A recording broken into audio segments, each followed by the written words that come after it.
Magandang araw mga kaibigan. Bigyan natin ngayon ng opinion, reaction. Itong pahayag ni Mr. Jason sa kaugnay sa pagka-appoint ni PBBM kay General Torre na susunod na PNP chief. Nakakagulat po ang description ni Mr. Jason sa tinawag niya na political animal ni Marcos Jr. itong bagong PNP chief. Ito, pakinggan natin. Hindi siya na-appoint, na-promote. Kasi grabe ang ginawa nitong mamang ito, no? Talaga sinakripisyo niya, pangalan ng pamilya niya, yung dangal ng kaklase niya, ng institusyon kung saan siya nag-aral, no? Kasi alam naman natin na talagang marami ang talagang sukal ang kalooban sa kanya. So talagang kung magtatanong ka kayo, lalabas ka sa kalye, walang natutuwa, no, sa ordinaryong tao. Kaya lang, siyempre si Presidente natutuwa dahil alam niya na itong kanyang in-appoint talagang susunod sa mando niya, no? Kasi ito matagal ng obsession. Mr. Torre is a political animal. Sir Jay, ito, pag-uusapan Political natin animal. ngayong umaga. Ito ngang pagtatalaga ng bagong hepe ng Philippine National Police. Sa katauhan ni Police Major General Nicolas Torre. Ano bang masasabi mo dito?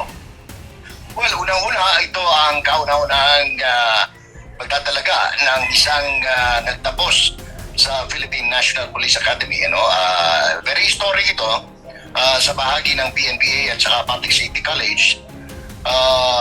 Tapos, ito ay prerogative din ng Pangulo, no? Na magtalaga ng kung sino ang kanyang napupusuan batay na rin sa mga rekomendasyon ng National Police Commission at ng Department of Interior. So, apparently, si Mr. Torre was recommended, nasa shortlist siya na binigay ng DILG at NAPOLCOM, kabilang ang isa pang graduate ng PNPA at dalawang graduate ng Philippine Military Academy. So, kung tutusin natin, ito ay sinyalis na rin ng pagtatapos ng leadership ng mga cavaliers o graduate ng PMA sa dating Philippine Constabulary, naging PCINP o Philippine Constabulary Integrated National Police, and eventually nung may tatag ang Philippine National Police pursuant sa itinakda ng Kongreso ng kapanahunan nila Senator Aquilino Pimentel Jr. So, basically, yan ang pinaka-background. Wala tayong masasabi riyan na pwedeng kontrahin, no, yung kagustuhan ng Pangulo sapagkat yan ang gusto niya. At yan naman talaga ang nasusunod.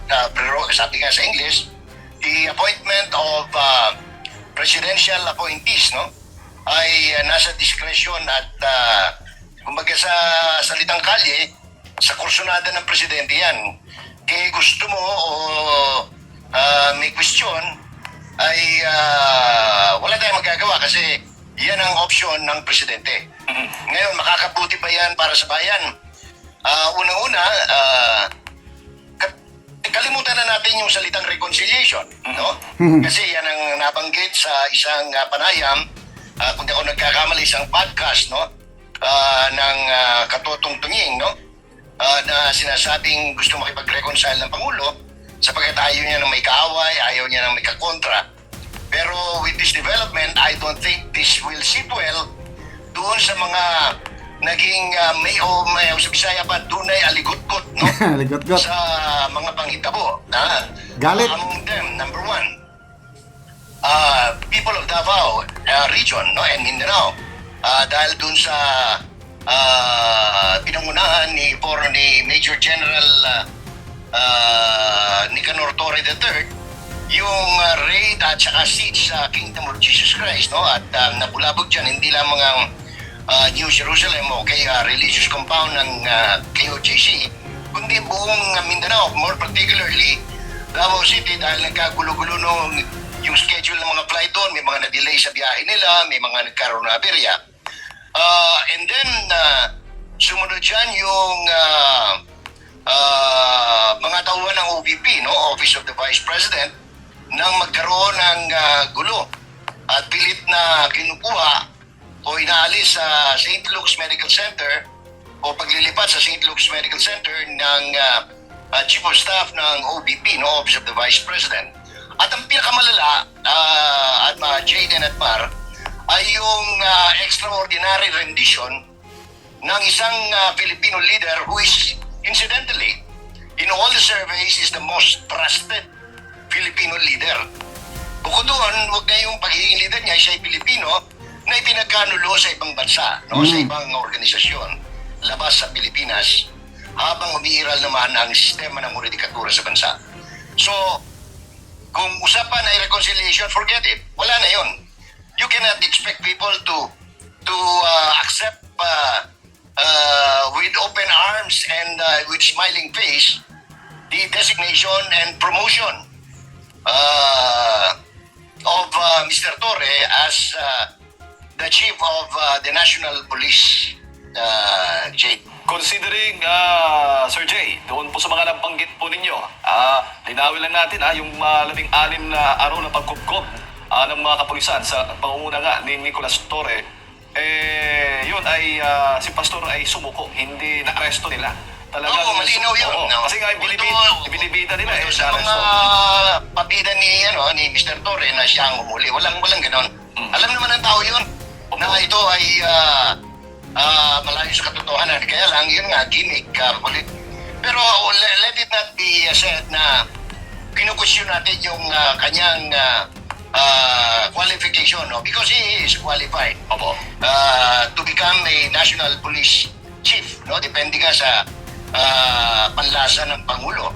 At in this particular case, mas pinili ni Presidente, siyempre yung tauhan na sa tingin niya ay sumusunod at makakasunod sa lahat ng kanyang kagustuhan o alituntunin o nais mangyari sa ating bansa, no? Sa ilalim ng kanyang liderato. Opo. Kaya nga po, nabanggit po ninyo yung lahat ng kanyang mga ginawa noong mga nakaraan. Considering that, ano yung expectation mo naman ngayon na naging hepe na siya o magiging hepe na nga o ng Philippine National Police? Dalawang bagay yan. Alam mo, ang problema kasi riyan, hindi fixed term yung panunungkulan ng PNP. Kung nataon niya ng appointee ay katulad ng pagiging commissioner ng COMELEC o pagiging commissioner ng tawag nito ng COA na or civil service na merong fixed term, kung pwede nating masabi na ngayon nakuha mo na yung ambisyon mo, pwede ka nang gawin yung tama kahit na hindi sang-ayon sa gustuhan ng presidente. Iba ito kasi ditong posisyon na ito, anong tawag niyan, walang term of office. You can be fired anytime kung sa tingin ng presidente hindi ka na karapat-dapat sa kanyang panlasa. So ang expectation is lahat ng gusto ng presidente susundin niya. Kasi gusto niya mapanatili sa pwesto hanggang 2026 March, no? Kung saan siya may mandatory retirement. Opo. Ngayon, kaya naisulat ko nga na kagabi na magtataka ako kung hindi siya na-appoint, na-promote. Kasi sa grabe ang ginawa nitong mamang ito, no? Talagang sinakripisyo niya, pangalan ng pamilya niya, yung dangal niya, yung dangal ng kaklase niya, ng institusyon kung saan siya nag-aral, no? Kasi alam naman natin na talagang marami ang talagang sukal ang kalooban sa kanya. Opo. Dahil sa ginawa niya, hindi lamang kay Pastor Kibuloy, hindi lang kay Vice President Estrada, Duterte, lalong-lalo na kay Presidente Duterte. So talagang kung magtatanong ka kayo, lalabas ka sa kalye, walang natutuwa, no? Sa ordinaryong tao. Kaya lang, siyempre si Presidente natutuwa dahil alam niya na itong kanyang inappoint, talagang susunod sa mando niya, no? Kasi ito matagal ng obsession. Mr. Torre is a political animal. He's not more than being an officer and a gentleman of the Philippine National Police. This guy is a political animal. Yun nga. Kasi yun ang background niya From Samar, na kinampihan niya ang isang political group na naging dahilan kung kaya siya dineclare na persona non grata, up to the very moment na nila si Presidente Estrada ay Duterte at dinala doon sa The Hague, no? Or Grabe, no? Political animal. Grabe naman na description yun. Bakit kaya, ano bang pagkakaintindi nyo ng political animal? Magbasa lang ako ng mga Alicia Advincula, law violator, PNP chief. Ano na nangyari sa Pilipinas? Kata Roquete Marcelino, tama, magtaka kung hindi siya ang pinalit kay Marbel. Charmy Bagaso, puro clown gabinete ni BBM. Base Nali, premyo ni Ngagba kay Tory ang pagiging PNP chief. So, tama, wala tayong magagawa, prerogative ng presidente yan. Good luck sa incoming PNP chief. God save the Philippines.